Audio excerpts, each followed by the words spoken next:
The last time you saw the summer tubs, we added exactly 21 guppies because it's my favorite number, as well as about 70 Calico Pleco grow outs.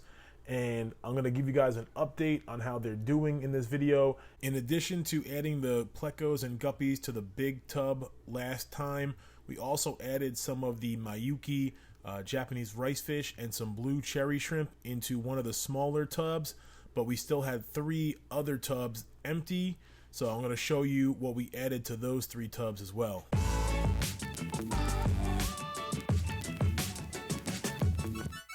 First, I want to show you guys another upgrade I did to the summer tubs, and that was add air for the first time ever. The reason is because with the bio load that I expect in this tub, I want that extra security and peace of mind, whereas in the past we've just kept some guppies and some shrimp. The floating plants I knew would pretty much take care of it. Now that we've got 70 gallons of water, much larger tub than we've been working with, but still with the 70 plecos growing fast and the guppies multiplying, the addition of air will be more than welcomed. And we're also going to be playing around with some different species we've never had in tubs before, so adding air just gives us that extra layer of security and peace of mind. To set up the air to the tubs, I'm actually going to place the air pump in my shed, and these tubs kind of outline around the shed. So I'm going to use this pump. I bought it on Amazon. I'll leave it in the link below. It's what I used to run the fish room before I got the linear air piston pumps. I think it's a solid pump. I think I bought 2 of them, I don't know, 2 or 3 years ago, and I've been using them for different projects on and off, and I think it's going to be perfect to power these tubs. It's got 6 outlets, but you can divide it up into even more if necessary. I've got 2 big air stones that I'll be using for the big tub, and then I've got some smaller no clog air stones that I'll be putting in the smaller bucket tubs. If you haven't watched the series on how we created those overflow tubs, I'll link it right there. I just grabbed a bunch of spare air lines in different sizes that I've had. Running these lines, trying to keep it as organized as possible, and essentially just dropping in the air stone with a length of air tubing going back to the window in the shed to link up with the air pump. So here we are in the shed, and I'm just trimming up the lines. I ran them all through the window of the shed, and now I'm going to link them up to the air pump. I have the air pump up on these containers that I turned upside down, and that's just to limit the run of the air line. The longer the air has to travel through the line, the less juice it's going to have at the end. So I want to try to keep it as short as possible, and lifting up the air pump is going to help me do that. I also included a check valve on each of these lines. Technically, this air pump is higher than the tubs, so even if we did lose power, there shouldn't be an issue, but it's always a good idea to put some check valves. That way, in case something does happen, there's no water leaking back into the lines, potentially flooding the pump, flooding the area around the pump. Just a peace of mind and a safety measure. It was a real pain in the butt, to be honest, trying to play around with getting all the air to be equal. Like, I'd have a lot of air coming out of one air stone and none out of the other. So it was, obviously there's different lengths of air line. The different air stones were a little different. We have those 2 big ones and a few small ones. We have these four tubs along the side, plus 2 big air stones in the 70-gallon tub. So it did take quite a bit longer than I'd like to admit to in order to kind of play around with it to get it so that each of the tubs had an equal amount and a good, nice little steady flow of air. But once I did get it dialed in, I was really excited. I was able to, for a while I didn't think I was going to be able to find the spot, but I was able to get it so all of them were pumping out a good amount of air. Checking up on the Plecos here in the summer tub. It's been nice. One of the benefits, I think the Plecos have helped. Not only the frog bit's been taken off, but the guppy grass and the pearlweed.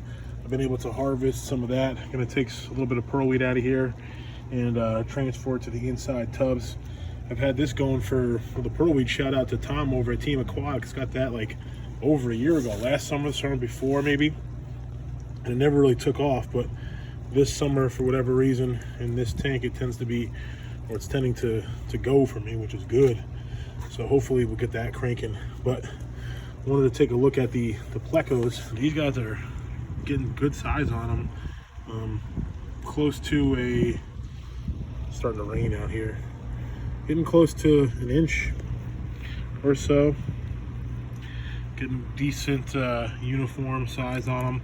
I just kind of scooped up the log. I'll show you the piece of wood that I put in there. They're hanging out on the piece of wood. But yeah, they're getting nice and healthy. Seem to be growing really nice. Guppies, tons of guppies too. As you can see, there's like Guppy Fry everywhere.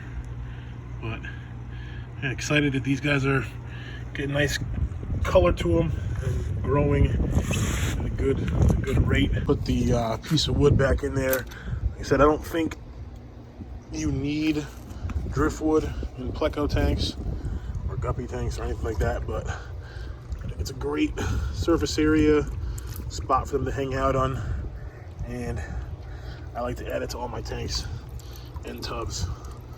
Ooh, I'll take this Proby too. We're going to be adding some orange Japanese rice fish Medaka, as well as 6 gold white cloud mountain minnows. We got those last year at the Tampa Bay Aquarium Society auction.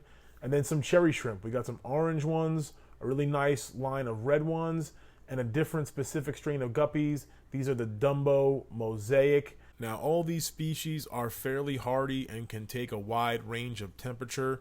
That being said, I still like to do a little acclimation, because even species that can withstand extreme temperatures, they don't like temperature swings.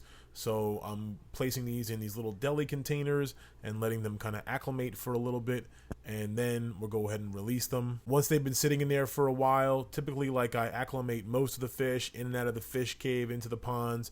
I'll add a little bit of water from the the tank, or in this case from the new tub, into the container. I do that a couple of times over the course of anywhere from 20 minutes to an hour, and then we'll go ahead and release the fish into the new container, typically not adding the old water from the previous spot into the new tank or tub as well. But in this case, since these tubs and tanks didn't have any other fish previous in them, and it's not like this is dirty shipping water, I just went ahead and released them. Can you spot the shrimplet? It's really small. It's right on the edge of the leaf. I put some shrimp in here. Oh, there's some guppies swimming by. Put some shrimp in here and some guppies a while back, and I noticed the guppies were breeding, and I just fed some food. That's what's on this leaf over here. But I noticed, still hard to see, but they're kind of coming through. There's a ram's horn snail right there, and then little tiny shrimplet. Pretty neat. Kind of, I don't know why it's kind of different to see them in the pond versus the tank, but it kind of is. It's kind of cooler, more unique to put them in a tub. You really can't see them as much, and then boom, there you go. You got life reproducing. Pretty neat stuff. White cloud mountain minnows still here. The gold white cloud mountain minnows. We put 6 in here. So I actually gave them their first manual water change and topped them off. We haven't had too much water here, so they were sitting down a few inches. I didn't drain any extra water out of the tubs, but I topped them off and added some dechlorinator, and that's the first time I've done that this summer. So I wanted to check on the fish and make sure everybody's still doing good. I kind of checked on them yesterday, but obviously I want to make sure everybody's doing good. Almost 24 hours later, but oh my gosh, there's shrimp there too. If you guys can look, you can see the fish, but behind the fish, there's shrimp. We put some, I think it was orange shrimp. I'll have to look back and see which color shrimp. I think it was orange and orange, but you can see them. There's at least 2 shrimp behind these Medaka. And the reason why I'm even recording is because, yes, it's good that they're alive, but we have baby rice fish. So when I put these Medaka out here, I made sure that there were some females with eggs. So I knew that they were already breeding. I knew we had males and females. This shrimp is floating across the pond. That shrimp is on a piece of, was on a piece of Salvinia that started floating. But we have at least, I think there's 2 babies over here. It's hard for me to see with the glare. I'm not sure if you guys are seeing this, but there's 2 little baby rice fish. And I did throw out some leaves from here, some floating plants. And I purposely didn't throw them out. I put them in the orange rice fish tank in the house. That way I can keep the strains. I did the same thing. The pond over here has the platinum rice fish. There's actually one on top of there. I haven't even looked and seen babies over here, because I saw just to check they were alive, and they were. but hopefully that means there's babies in here as well, because there was eggs on some of those females, and they'll lay eggs every day. And it takes quite a while, like over a week to 2 weeks, for these babies to hatch. So these weren't like laid yesterday. These eggs don't hatch right away. They're not live bearers. They lay eggs, and those eggs take, like I said, 2 weeks or so to hatch. So that's awesome. I'm excited to know that they're hatching and growing out in here, and surviving a little bit at least from raising them myself and hatching them out. I know how long it takes. I know when it's something, oh, that one's full of eggs right now. That's a female full of eggs right now. But since I know how long it takes and how big they are at what size, and that could be different, I should say, that could be different out here.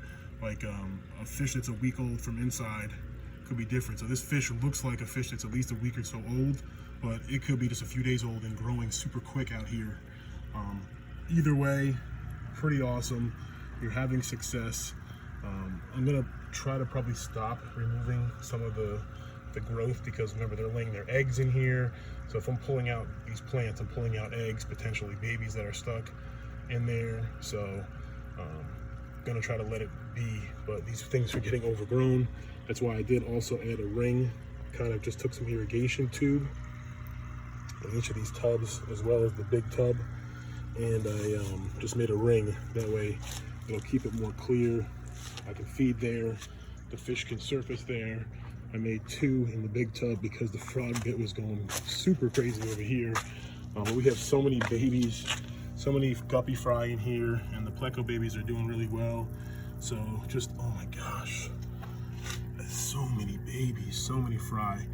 I have no idea how well it's coming off, but there's like dozens of fry right there. And if you remember, we started with just, I mean, a lot of guppies. We started with 21 guppies, which is not just a few. But we started with 14 females, so they're cranking. It's awesome, really cool stuff. Just got done pulling a bunch of guppy grass. I was gonna say duckweed, but a bunch of guppy grass, just a little bit from the 70-gallon tub here. I forget how much I put in, but it definitely wasn't this much. I'm gonna move this into some tanks inside. We set up a bunch of 20-gallon longs in the fish cave, so we're gonna be moving a lot of that in there.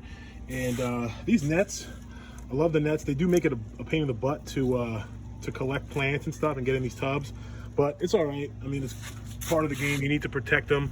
Eventually, maybe I'll find something better. But yeah, this frog bit is actually looking a little yellow right now. So might have to go through, maybe the fact that I took out some of this guppy grass may help the frog bit. Sometimes these ponds, I've noticed in the past, it's a little harder sometimes to control them. They can be boom or bust. Right now I'm dealing with 3 booms and 1 bust down there, and not really sure what's going on, but the plants are kind of doing not so hot. The fish and shrimp are doing well though. Actually preparing some orders. Got a lot of plant orders come in. This frog bit was popular. I think it's pretty neat how not all this frog bit, but a lot of it, as you see, it kind of is growing up, kind of takes off, really healthy and happy. Got a lot of it over here, got some more over in that tub as well. So grabbed a bunch, sorting it out, but I hadn't been looking in these tubs that much because they were overgrown, and really excited to see that our platinum Medaka, as you can see, there's some larger ones lower, but these babies, they don't even look that small anymore. They already have their Mayuki platinum white stripe. So these guys are breeding true. Really excited. I put these in here a couple weeks ago. There were some females with eggs, and just kind of let it be. And as you can see, I think we have all the adults still, and at least a couple, at least 3, 4, 5, a handful of these babies. So, and those are the ones we can see. I'm sure there's some more smaller ones too, because these guys start out pretty minuscule. But yeah, really excited to see them cranking. The orange ones in this tub were also going. These, I knew they were breeding earlier. Once again, not like tons and tons, but as you can see, there's some smaller ones. I only put large ones in there, so we've had some successful raise up. As always, I appreciate you guys checking out the video, especially for those of you who watch it till the end. I'm gonna have another update, and I'll show you what we harvested from these summer tubs.